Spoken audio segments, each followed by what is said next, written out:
Hello भाई बच्चों, नमस्कार। मैं प्रतीक यादव स्वागत करता हूँ आप सबका आरंभ इंस्टीट्यूट में। तो बच्चों, आज हम पढ़ने जा रहे हैं क्लास 11th का चौथा पार्ट, जिसका नाम है समतल में गति।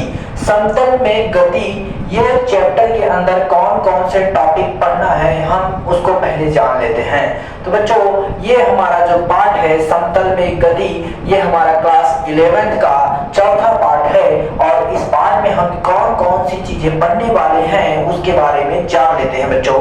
तो सबसे पहले इसमें हमारा पहला टॉपिक है कि सदिश और अदिश राशि। यानी बच्चों, हमें पढ़ना है सदिश और अदिश राशि क्या होती है।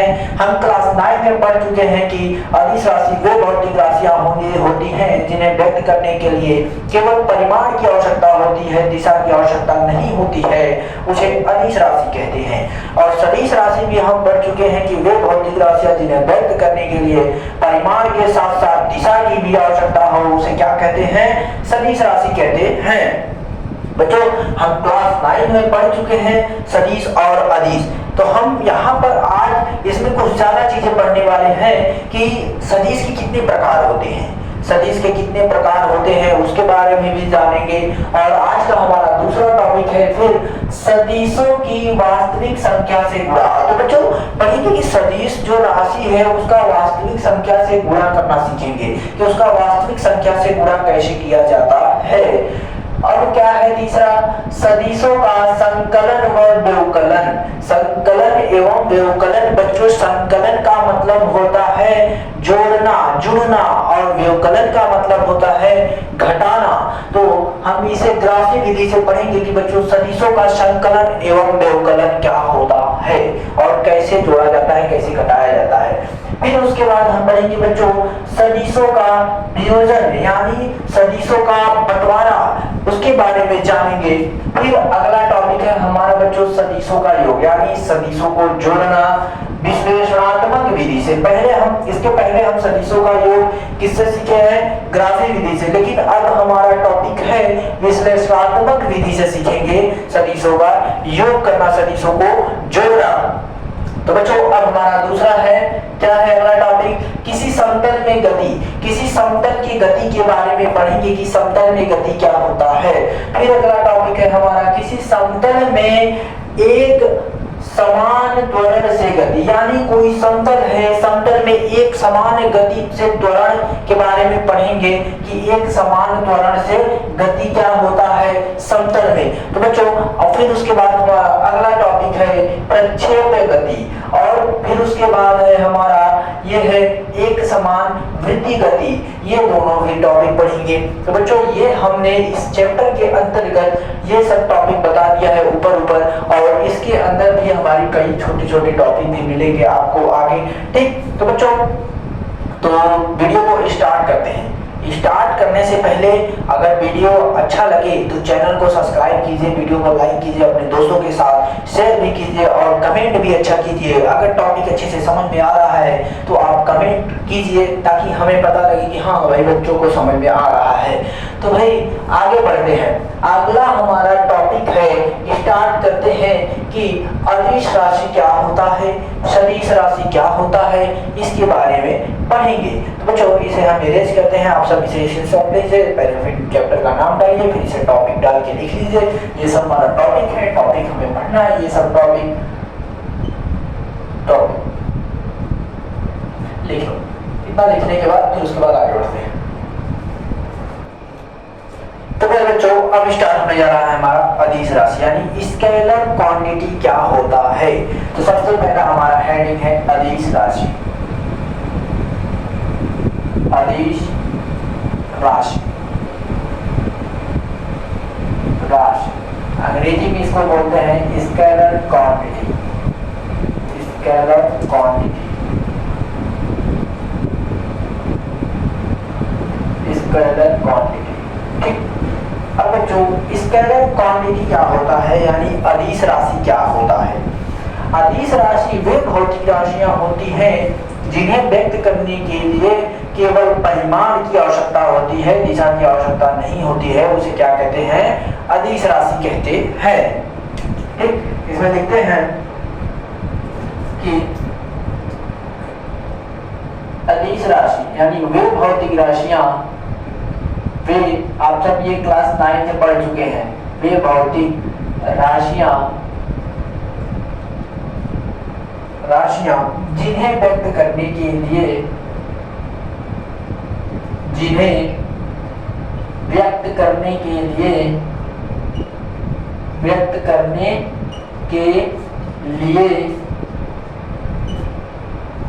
के लिए केवल परिमाण की आवश्यकता होती है, केवल परिमाण की आवश्यकता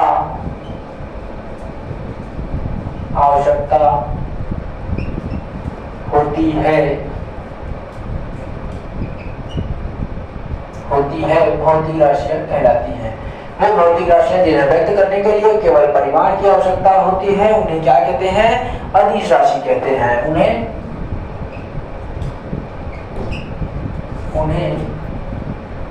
अदिश राशि कहते हैं। इतना समझ में आया बच्चों? क्या होता है? वे भौतिक राशियां जिन्हें व्यक्त करने के लिए केवल परिमाण की आवश्यकता होती है उसे क्या कहते हैं? अदिश राशि कहते हैं। जैसे क्या? जैसे द्रव्यमान, क्या? द्रव्यमान, समय, दूरी, ये सब क्या है? ये सब अदिश राशि है। क्या है? अदिश राशि है। क्या है बच्चों? अदिश राशि है। एक और लिखना चाहते हो लिख लो, चाल इत्यादि कर लो, इत्यादि। ये सब क्या है? वे भौतिक राशियां जिन्हें व्यक्त करने के लिए केवल परिमाण की आवश्यकता होती है, यानी माप की आवश्यकता होती है। परिमाण का मतलब होता है माप। केवल परिमाण की आवश्यकता होती है उसे क्या कहते हैं? अदिश राशि कहते हैं। तो जैसे द्रव्यमान को हम केजी में मापते हैं। किस में मापते हैं बच्चों? केजी में मापते हैं। किस में मापते हैं? केजी में मापते हैं। द्रव्यमान मापने के लिए हमें किसी दिशा की आवश्यकता नहीं होती है। अगर हमें वजन मापना है तो हम वजन माप सकते हैं, उसका माप निकाल सकते हैं, लेकिन उसमें दिशा की आवश्यकता नहीं होती है। ये क्या है? अदिश राशि है। समय को बीतने में क्या दिशा की आवश्यकता होती है? नहीं होती है। समय तो बीतता जाएगा, ऐसा है नहीं कि समय इस दिशा में इतना बीतता है। और दूरी चलने के लिए आप किसी भी दिशा में चल सकते हैं, दूरी है, ठीक है। ये नहीं कि आपको बोला जाए कि आप इतना दूरी इस दिशा में चले। दूरी क्या है? अदिश राशि है। और चाल, उसी प्रकार हमारा चाल है। चाल क्या है? एकांक समय अंतराल में समान दूरियां तय की जाती हैं, उन्हें क्या कहा जाता है? चाल कहा जाता है, इत्यादि। ये सब क्या है? अदिश राशि है। क्या है? अदिश राशि। अदिश राशि क्या होता है भाई? अदिश राशि वो भौतिक राशियां जिन्हें व्यक्त करने के लिए केवल परिमाण की आवश्यकता होती है, यानी माप की आवश्यकता होती है, उसे क्या कहते हैं? अदिश राशि कहते हैं। तो अदिश राशि समझ में आया आपको? अब आगे बढ़ते हैं कि हमारा सदिश राशि क्या होता है, फिर उसके बाद हम अदिश और सदिश में अंतर पढ़ेंगे। फिर ठीक अगला है हमारा सदिश राशि। क्या है? सदिश राशि। दिख रहा है कि नहीं भाई? सही से चल रहा है कि नहीं चल रहा है? सदिश राशि यानी वेक्टर क्वांटिटी। क्या? Vector quantity. क्या? Vector quantity. ये भी नहीं चल रहा है मेरे। Vector quantity. क्या? QUANTITY quantity, vector quantity. ये है हमारा वेक्टर क्वांटिटी। वेक्टर क्वांटिटी यानी सदिश राशि क्या होता है? सदिश राशि वे भौतिक राशियां होती हैं जिन्हें व्यक्त करने के लिए परिमाण के साथ साथ दिशा की भी आवश्यकता होती है, उसे क्या कहते हैं? सदिश राशि कहते हैं। तो परिमाण यानी क्या? माप भी होना चाहिए और दिशा भी होना चाहिए, उसे क्या कहते हैं? सदिश राशि कहते हैं। जैसे क्या? इसलिए कहते हैं वे भौतिक राशियां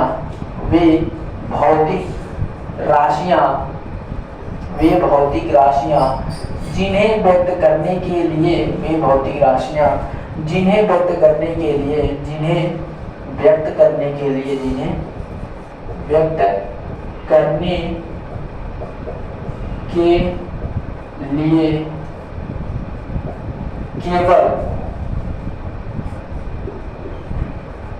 केवल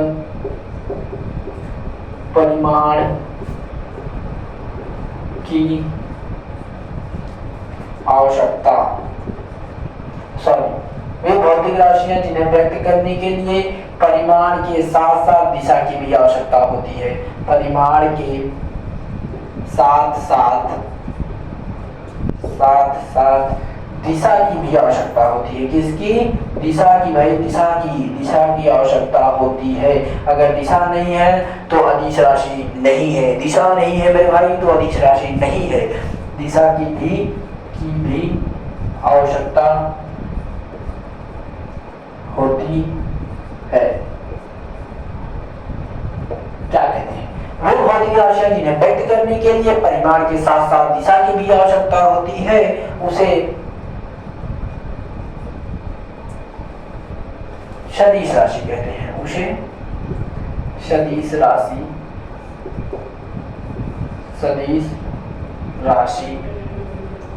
कहते हैं। जैसे में क्या ऐसा कौन सा चीज है जिसमें परिमाण के साथ साथ दिशा की भी आवश्यकता होती है? जैसे में हिल रहा है, जैसे में क्या? जैसे में भाई विस्थापन। क्या? विस्थापन। पहला है विस्थापन। क्या है? विस्थापन। और क्या है? बल है। क्या है? बल है। और क्या है? वेग है। और क्या है? संवेग है। और क्या है? संवेग है, इत्यादि कर दो, इत्यादि। अब देखो विस्थापन क्या होता है? विस्थापन क्या होता है कि कोई वस्तु है, उसके द्वारा उसका प्रारंभिक बिंदु और अंतिम बिंदु के बीच की जो न्यूनतम कम से कम दूरी होता है उसे क्या कहते हैं? विस्थापन कहते हैं। तो ठीक, ये विस्थापन की दिशा किधर होती है? भाई आपने तो बताया विस्थापन की प्रारंभिक बिंदु और अंतिम बिंदु के न्यूनतम कम से कम दूरी को क्या कहते हैं? विस्थापन कहते हैं। तो इसमें विस्थापन की दिशा किधर है? तो विस्थापन की दिशा होती है, हमारा प्रारंभिक बिंदु है ये अंतिम बिंदु है, यानी प्रारंभिक बिंदु से अंतिम बिंदु की ओर विस्थापन की दिशा होती है। ये अपने आप माइंड में फिट कर लीजिए कि विस्थापन की जो दिशा है वो प्रारंभिक बिंदु से अंतिम बिंदु की ओर है। ठीक वैसे ही हमारा बल है। आपसे बोला जाएगा कि भाई बल लगाओ, इतना बल लगाओ, इतना जूल, इतना यूनिट आप बल लगाओ, तो आपसे बोला जाए कि बल लगाए तो आप कहाँ बल लगाएंगे? तो सर बोलेंगे, आप कंफ्यूज हो जाएंगे, सर बल कहाँ लगाए? तो आपसे बोला जाए कि भाई इतना बल इतने दिशा में लगाओ, तब आपका डाउट क्लियर होगा। भाई हमको बल तो लगाना है लेकिन इतने ये दिशा में लगाना है, नहीं तो आप कंफ्यूज हो जाएंगे कि हमको किस दिशा में लगाना है। यानी जो बल है वो बल की दिशा बताया जाता है कि आपको इतना बल इस दिशा में लगाना है। उसी प्रकार हमारा वेग है, संवेग है, इत्यादि। ये हमारा क्या था? अदिश राशि, ये सदिश राशि। अदिश राशि वे भौतिक राशियां जिन्हें व्यक्त करने के लिए केवल परिमाण की आवश्यकता होती है, उसे क्या कहते हैं? अदिश राशि कहते हैं। जैसे दूरी, द्रव्यमान और है हमारा चाल, समय, ये सब क्या है? ये सब अदिश राशि है। कुछ चीजें आपको यहाँ पर ध्यान से पढ़ना पड़ेगा, रटना पड़ेगा, ठीक है। और उसके बाद है हमारा दूसरा सदिश राशि। सदिश राशि क्या होता है?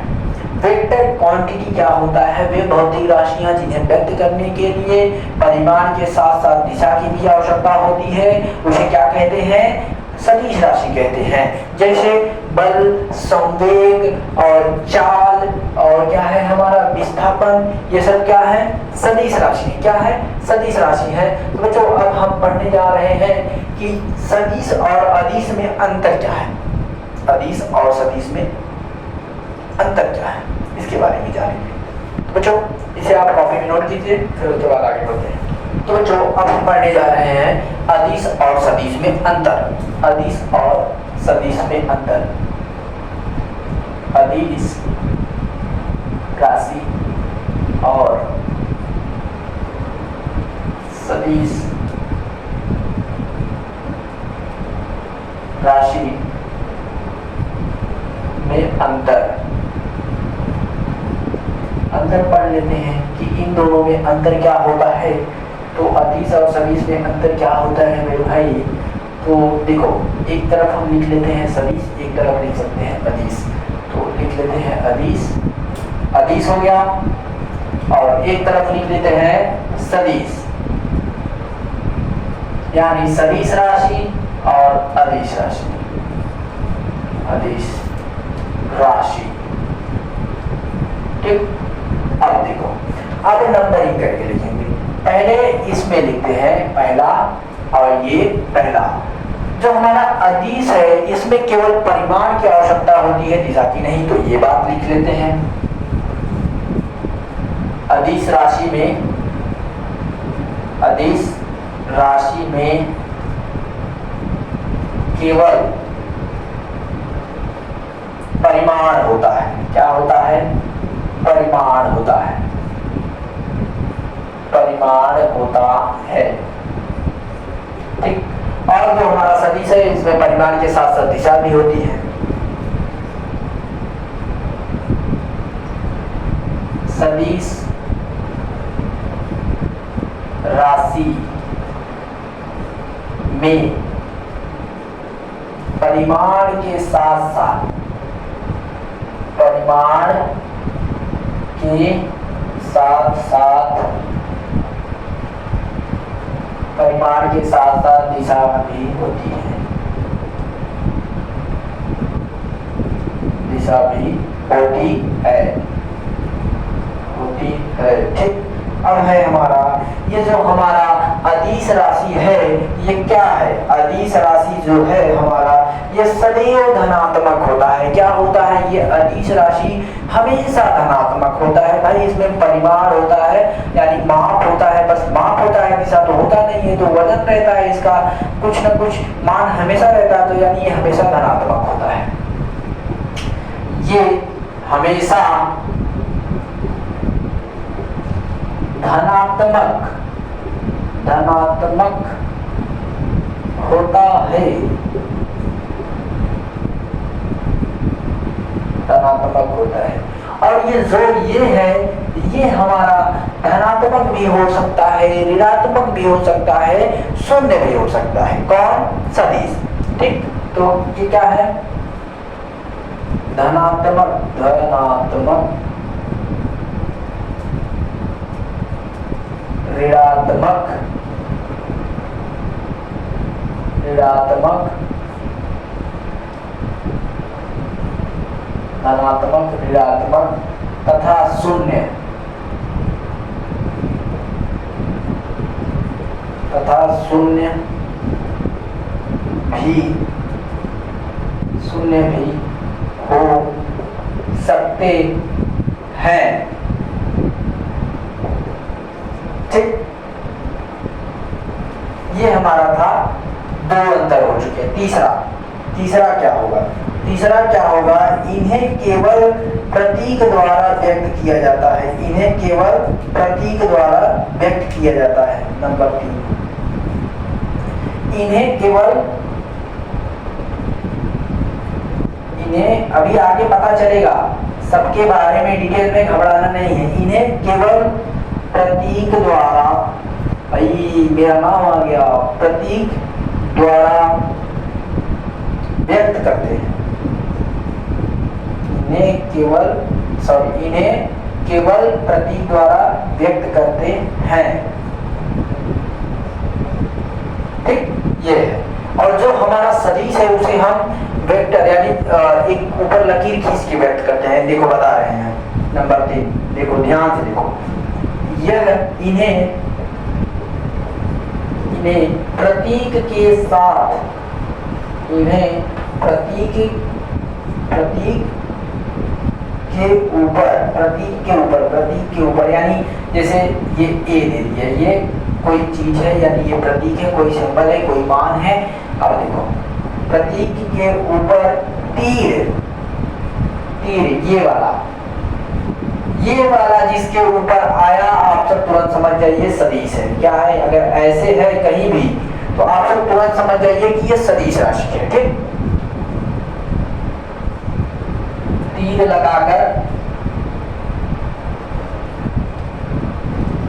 लगाकर व्यक्त करते हैं, तीर लगाकर व्यक्त करते हैं।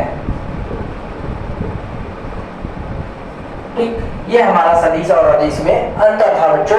ये हमारा पहला है, सदिश राशि में परिवार के साथ साथ दिशा की भी आवश्यकता होती है, वो चीजें हमने लिख दी। और ये जो सदिश है ये धनात्मक भी हो सकता है, ऋणात्मक भी हो सकता है, शून्य भी हो सकता है, क्योंकि विस्थापन जो है हमारा वो भी धनात्मक हो सकता है, ऋणात्मक हो सकता है, शून्य भी हो सकता है। और ये तीसरा है जो ये इन्हें प्रतीक के ऊपर, यानी कोई चीज देता है, कोई प्रतीक देता है, उसके ऊपर हम तीर लगा के प्रदर्शित करते हैं, यानी व्यक्त करते हैं, जिससे हमें पता चलता है कि ये सदिश राशि है। अभी आगे पता चलेगा कि कैप किसके ऊपर है, कोई प्रतीक है उसके ऊपर कैप है तो कौन सा राशि है, उसके ऊपर तीर है तो कौन सा राशि है, शून्य है तो कौन सा राशि है, सबके बारे में एकदम डिटेल से पढ़ना है आगे। ठीक, ये अदिश है। अदिश में केवल परिमाण होता है, दिशा नहीं होता है, ये सब आप सब अच्छी तरह से जानते हैं, क्लास 9 से पढ़ते चले आ रहे हैं बच्चों, तो याद तो होगा ही। ठीक, और दूसरा है ये हमेशा धनात्मक होता है। जब हमारा अदिश राशि है वो हमेशा धनात्मक होता है, कोई भी चीज लेंगे उसका वजन मापेंगे तो भाई कुछ ना कुछ हमेशा उसका मान निकलेगा ही। ठीक, और इन्हें केवल प्रतीक द्वारा दर्शाया जाता है, जैसे ए ऐसे, अगर इसके ऊपर ये लग गया तीर तो समझ जाइए सदिश राशि है। ठीक, ये हमारा था सदिश और अदिश में अंतर। अभी हम आगे पढ़ेंगे कि सदिशों का निरूपण क्या होता है, फिर उसके बाद सदिशों का प्रकार पढ़ेंगे, सदिशों का वियोजन पढ़ेंगे, सदिशों का संकलन एवं व्यवकलन पढ़ेंगे ग्राफी विधि से, सदिशों का योग पढ़ेंगे विश्लेषणात्मक विधि से, प्रक्षेप गति पढ़ेंगे, समतल में गति पढ़ेंगे, सबको पढ़ेंगे बारी बारी, जितना टॉपिक हम आगे बता चुके हैं। तो आज के लिए इतना ही, और कल के वीडियो में हम पढ़ेंगे कि सदिशों का निरूपण क्या होता है, सदिशों के प्रकार कितने होते हैं, उसके बारे में हम डिटेल से आपसे बातचीत करेंगे, आपको बताएंगे, समझाएंगे। तो ठीक है बच्चों, अगर आपको वीडियो अच्छा लग रहा है, आप नए हैं चैनल पे, तो चैनल को सब्सक्राइब कीजिए और वीडियो को लाइक कीजिए और कमेंट कीजिए। ठीक, तो बच्चों अगर वीडियो अच्छा लग रहा है तो दोस्तों के साथ अपने शेयर कीजिए। ठीक है, तो बच्चों मिलते हैं नेक्स्ट वीडियो में।